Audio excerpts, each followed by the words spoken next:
Haryana police కానిస్టేబుల్‌కి సంబంధించి recruitment notification అయితే release అయింది. అయితే ఈ నోటిఫికేషన్ గురించి డీటెయిల్‌గా ఈరోజు ఈ వీడియోలో మనం మాట్లాడుకునే ప్రయత్నం అయితే చేద్దాం. ఎవరైనా మన ఛానల్‌కి ఫస్ట్ టైం వస్తే కొద్దిగా లైక్ చేయండి. ఇక ఈ వీడియో అయితే స్టార్ట్ చేద్దాం. Haryana police constable recruitment 2026 total vacancies 5500.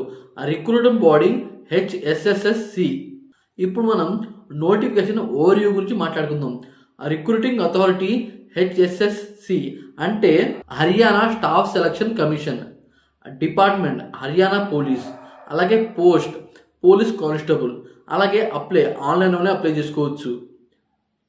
Website link కూడా ఇచ్చారు. ఇప్పుడు మనం వేకెన్సీ గురించి మాట్లాడుకుందాం. మేల్ కానిస్టేబుల్ జీడీ వీళ్ళకైతే 4500. అలాగే ఫీమేల్ కానిస్టేబుల్ జీడీ వీళ్ళకైతే 600. అలాగే మేల్ కానిస్టేబుల్ జిఆర్పి వీళ్ళకైతే 400. టోటల్ 5500. ఇప్పుడు మనం ఇంపార్టెంట్ డేట్స్ గురించి మాట్లాడుకుందాం. నోటిఫికేషన్ రిలీజ్ జనవరి 1న రిలీజ్ అయింది. అప్లికేషన్ స్టార్ట్ డేట్ జనవరి 11, 2026. లాస్ట్ డేట్ వచ్చి జనవరి 25, 2026. ఎగ్జామ్ డేట్ నోటిఫై లేటర్ తర్వాత రిలీజ్ చేస్తారు ఎగ్జామ్ డేట్. ఇప్పుడు మనం ఏజ్ లిమిట్ గురించి మాట్లాడుకుందాం. మినిమం ఏజ్ వచ్చి 18 సంవత్సరాలు ఉండాలి. అలాగే మ్యాక్సిమం ఏజ్ వచ్చి 25 సంవత్సరాలు. ఏజ్ రిలాక్సేషన్ ఫర్ రూల్స్ అంటే గవర్నమెంట్ రూల్ ప్రకారం ఏజ్ రిలాక్సేషన్ అనేది ఉంటుంది.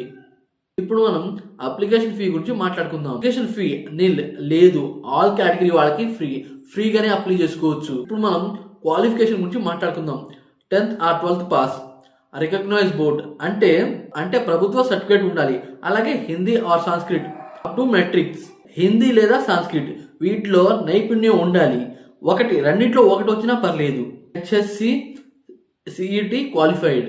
కామన్ సెలక్షన్ టెస్ట్ ఈ టెస్ట్ అయితే ఉంటుంది. తర్వాత క్వాలిఫై చేస్తారు. ఇప్పుడు మనం శాలరీ డీటెయిల్స్ గురించి మాట్లాడుకుందాం. పే లెవెల్ 3 21,700 నుండి 69,100 దాకైతే వస్తాయి. ప్లస్ అలవైస్ అంటే టీఏ అని, డిఏ అని, హెచ్ఆర్ఏ అని ఇటువంటి బెనిఫిట్స్ అనేవి ఉంటాయి. ఇప్పుడు మనం సెలక్షన్ ప్రాసెస్ గురించి మాట్లాడుకుందాం. పిఎంటి అంటే ఫిజికల్ మెజర్మెంట్. తర్వాత పిఎస్టి అంటే ఫిజికల్ స్కానింగ్ టెస్ట్ ఉంటుంది. తర్వాత రిటన్ ఎగ్జామ్. తర్వాత డాక్యుమెంట్ వెరిఫికేషన్. అలాగే మెడికల్ టెస్ట్. ఈ రకంగా ఉంటుంది ప్రాసెస్. అయితే ఇటువంటి నోటిఫికేషన్ సంబంధించిన వీడియోలు మన ఛానల్లో ఎప్పటికప్పుడు అప్డేట్ అవుతూనే ఉంటాయి. మన ఛానల్ కొద్దిగా లైక్ చేసి సపోర్ట్ చేయండి ఫ్రెండ్స్ ప్లీజ్.